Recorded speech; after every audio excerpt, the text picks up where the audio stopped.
Et bienvenue, Bosco Ntaganda ne sortira donc pas de prison. L'ancien chef de guerre congolais a été condamné en appel à 30 ans de prison. 30 ans pour crimes de guerre et crimes contre l'humanité. Bonjour Stéphanie Maupas, vous êtes en direct de La Haye. La CPI vient donc d'annoncer son arrêt. Oui, effectivement, donc les juges ont confirmé le jugement qui avait été rendu en première instance. Aucun des motifs d'appel qui avait été avancé par Bosco Ntaganda n'a été retenu. Ils ont tous été rejetés. Les juges estiment donc que Bosco Ntaganda est responsable, coupable des crimes commis. Alors 18 chefs d'accusation, un crime commis en 2002 et 2003 dans la guerre dans l'Ituri, dans l'est de la République démocratique du Congo.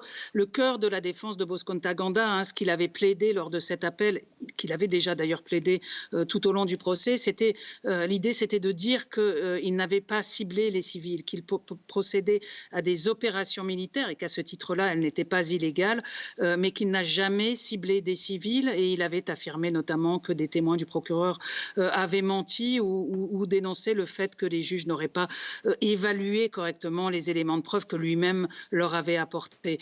Mais tous ces arguments-là, eh bien, les juges d'appel les ont rejetés. Ils ont donc maintenu cette condamnation, la sentence à 30 ans de prison, comme vous l'avez dit.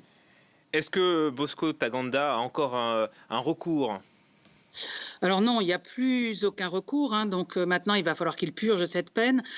Il faut savoir qu'il est enfermé dans la prison de la Cour pénale internationale depuis 2013, donc depuis déjà, il a déjà purgé 8 années en préventive. Il va falloir maintenant qu'il purge le reste de cette peine. Alors ça ne se passera pas aux Pays-Bas, ça ne sera pas dans la prison de la Cour pénale internationale. La prochaine étape pour lui, ça va être de déménager en quelque sorte, puisque donc ceux qui sont définitivement condamnés doivent purger leur peine dans un autre pays, dans l'un des pays qui passe un accord avec la CPI. Il y en a 11 actuellement, et parmi ceux-là, elle est à la République démocratique du Congo, où d'autres Congolais qui avaient été condamnés par la CPI ont eux aussi fini de purger leur peine. Pour l'instant, il n'y a pas de décision encore prise sur sa prochaine destination, mais il est très probable qu'il retourne à Kinshasa pour finir de purger sa peine. Merci pour ces éléments. Depuis La Haye, Stéphanie Maupas, condamnation donc en appel de Bosco Ntaganda à 30 ans de prison pour crimes de guerre et crimes contre l'humanité.